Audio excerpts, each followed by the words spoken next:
I created a survey. 402 dancers responded, and I spent weeks digging into their answers. Why? Because rejections in tango shape how we invite, how we feel, and how we experience tango in general. I wanted to really understand it. Not just the numbers, but the stories behind it. Curious to see what I found out? Let's have a look together. Welcome to Good Night Tango, your channel about tango in real life. I'm Christos, I'm dancing tango for 9 years now, and for the last 4 years I'm writing about that in my blog. This video is part of a series of 4 videos that aim to explore the results from the survey about rejections. The first video is about the overall results. We're going to see basically the demographics of the people who answered the questionnaires and some basic answers, the first impressions of the answers that we have from the questionnaires. The other 3 videos will be focusing on what shapes the influence, what shapes the meaning and the view of rejection that we assign.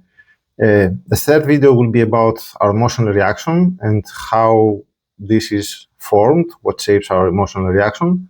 And the third will be about our milonga experience and how rejections influence our milonga experience and what other things, what other factors play a role in that.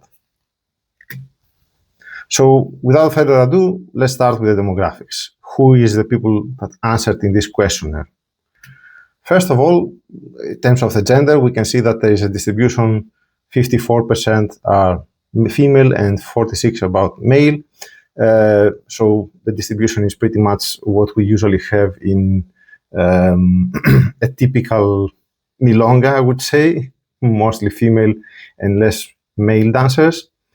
In terms of the age groups, we can see that there is a big majority of dancers that are in the age of 46 to 67. No! And then we have less people in the 65 plus and the 25 to 45 group.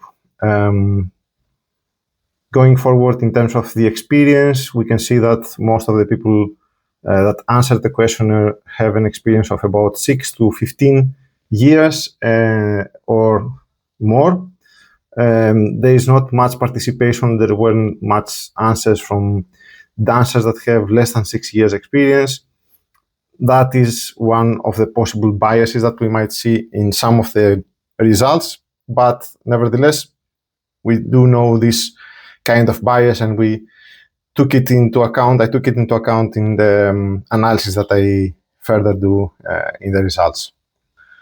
In terms of the role, it is pretty much equal in terms of the primary follower or leader. We can see that it is 45% of each, and 10% of dancers declare that they are dancing both roles equally. Now, in terms of the cultural background, there is a widespread of the different backgrounds, different cultural backgrounds. We can see that mostly the people that answered are from the Germanic Europe cultural background, but there are also from Eastern Europe, from Anglo, cultural, like USA, UK, and so on. There is a spread of other cultures in the questionnaire. To be honest, based on the distribution, based on the wide distribution that we have here, the cultural background is one of the factors that I didn't really consider much in the analysis that I did further down the road, just because there is not enough representation, or I would say good representation from different cultural backgrounds. Now, the other question that we had was about the frequency of attending the milongas. And as you can see, most of the dancers that answered the questionnaire are attending regularly the milongas. So we have dancers that are dancing more than 1 or 2 times per week. Some have said that they are dancing regularly, and very few, like 5%, as we can see, declare that they are dancing rarely. Moving on, the personality type, that is something that we usually say that tango is dominated by introverts, but here is kind of a proof. You can see that there is a 37% of people that identify themselves as introverts from the people that responded in the questionnaire, and there is 47% that identify as ambiverts, so they are somewhere in the middle. There is only a 16% that identify as extroverts. So when we say that tango is dominated by introverted personalities, I guess that kind of proves it now statistically also. Speaking of rejection-related questionnaires, now we're going to move to the questions that had to do with rejections. The first question that we had in the questionnaire was about the view of rejection. How do we view rejection?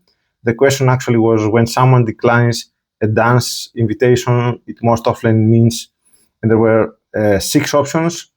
You can see each option represented by one letter, by one word from now on, but the answers are more complete below, more detailed below, the answers that actually existed in the questionnaire. We have like it's situational, they are tired, they need a break, they don't like the music or whatever else. The other case was that it is personal, they don't want to dance with me personally because regardless of my dance skills. The third possibility was the level, so they don't want to dance with me because of my level, I'm not good enough for them. The fourth case was selective, they are selective, they dance only with specific partners and friends that they have. Nothing is okay, doesn't mean anything, the rejection doesn't mean anything, it's part of the game. And the other was a possibility for people to answer, to fill in a space and report what other kind of views or other meaning they assign to rejection.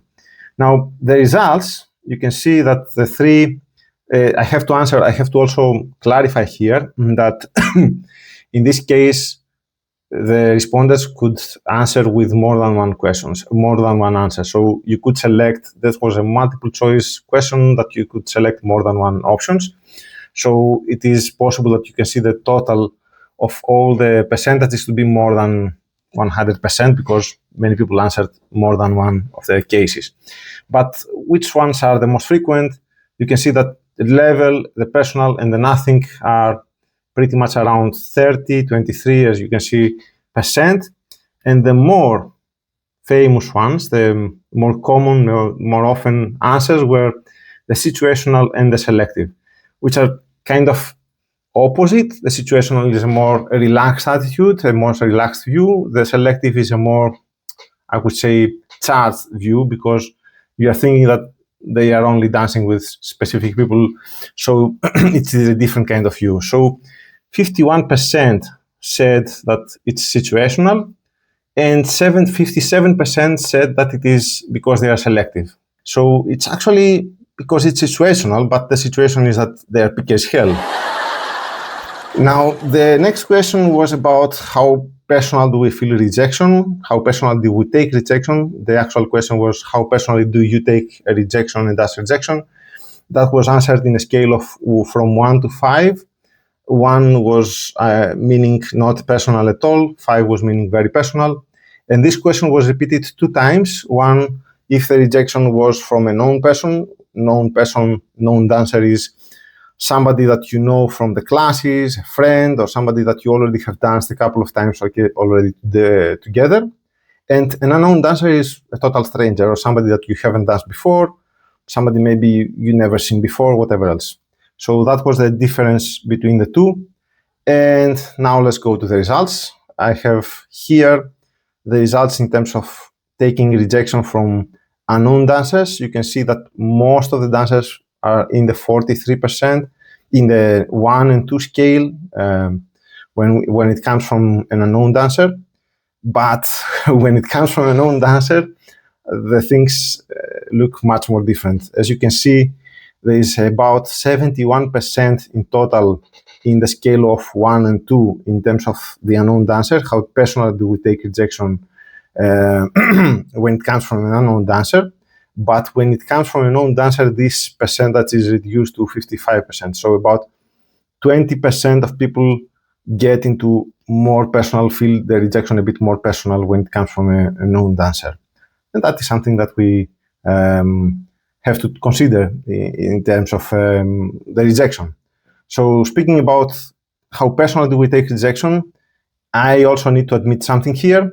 I would take it very personally if you don't hit the subscribe button so that you can get notified for the next videos, because the results, and as you can see, are quite interesting.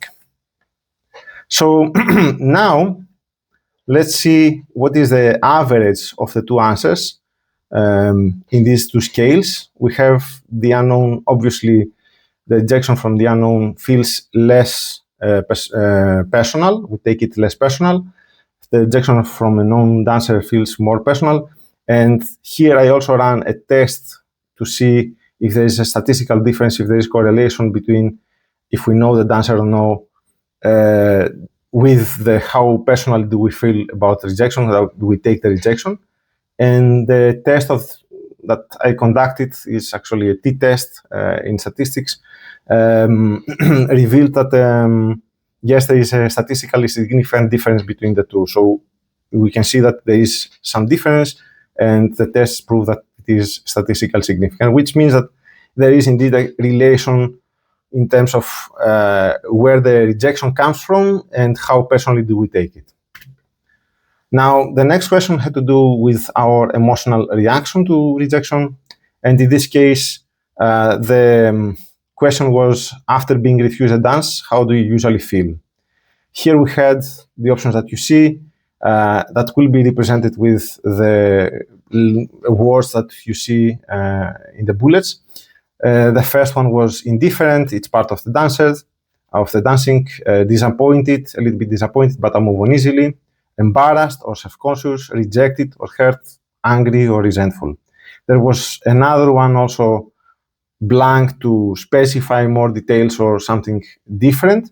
And again, this question was asked twice. One, how do we react emotionally if the rejection comes from a known dancer, and if the rejection comes from an unknown dancer. So moving to the results from this question, we can see that from the known dancer, there is a big percentage of people that feel disappointed. And then we have in second place the indifference, and in third place rejected. When it comes from an unknown dancer, the percentage of people that are disappointed and rejected and disappointed is lower. And what we can see that is from an unknown dancer, what is increased is the indifference. So basically, we feel more indifferent when it comes from an unknown dancer, and less disappointed and less rejected when it comes from an unknown dancer. It probably has to do with that we know the dancer.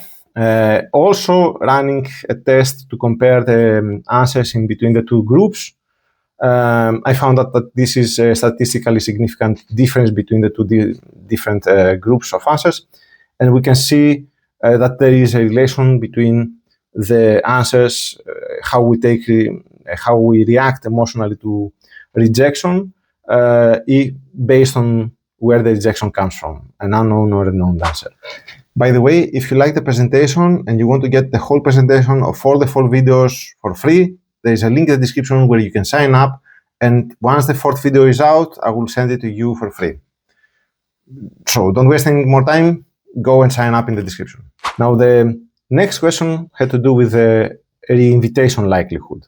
This is the question that we see after being rejected by someone. How likely are you to try inviting that person again? We had some options that you see here. We had later, in the same milonga, limit, I will try up to a specific number of times and then I will stop. Future means in a future milonga, I will avoid inviting them again at all. And depends, here it was open to respond with a text to specify more details. Now, when we see the answers here, we see that the first and the second case was I will invite later in the same milonga, or I will limit after 1 or 2 times I will not invite. But also quite a lot of people responded with depends, and they actually clarified more details about that. We will see also that the 2 more often answers were avoid to dance, to invite again, or invite in the future in another milonga. Now, this percentage that has to do with depends, that answer depends, is quite a lot, is quite a big percentage, and there is a lot of details about that. But for more analysis on that, we are going to have a look at that on the 4th video. So stick around and wait for the 4th video to see the results for that. Now, moving on to the next question, the post-rejection behavior. This has to do with how do we react after the rejection, what do we do most often. The first answer was try to invite someone else, then isolate myself and wait for some time and try again later. Talk to some friends, be reluctant to invite for the rest of the event, and then the last answer was leave the event at all, or take a long break. In the results for this, hopefully and thankfully, we have most of the people retrying and trying to dance with somebody else, which is, I guess, the most normal behavior, the most normal reaction to that, and the most often reaction to that. But I was really surprised by this 1% that leaves the milonga or takes a long break after a rejection. Does this mean that I'm the only one leaving the milonga after a rejection? Now, the next question had to do with rejection and resilience. There was a statement that had to do with that. The statement was handling occasional rejections is a necessary skill for enjoying tango in the long term. And there was a scale of 1 to 5 where people could agree, strongly agree or strongly disagree. 1 was strongly disagree and 5 was strongly agree, as you can see. The result from this, we can see that people mostly agree with that statement. Very few people disagree and strongly disagree. So yes, indeed, most of us believe that handling rejection is a key component into enjoying tango in the long term. So that was the first view of the results of the questionnaire. Some key takeaways from this video, from this first view of the results. First of all, we seem to take rejection more personal when it comes from a known dancer. So when you're rejected by a person that you know, that you have danced before, it feels more personal. And I guess, yeah, it makes sense because if they danced already with you one time, you then question yourself, why don't they want to dance anymore with me? So that feels more personal. Indeed, makes sense. Rejection makes us feel disappointed and rejected, more disappointed and rejected when it comes from a known dancer. And we feel more indifferent when it comes from an unknown dancer. Obviously, because we don't know them, we may assume that, for example, they didn't see us or whatever else, or yeah, there is much more unknown territory, gray area in terms of the unknown dancer until you know them, and then you can have a better opinion of their reactions and why they reject people.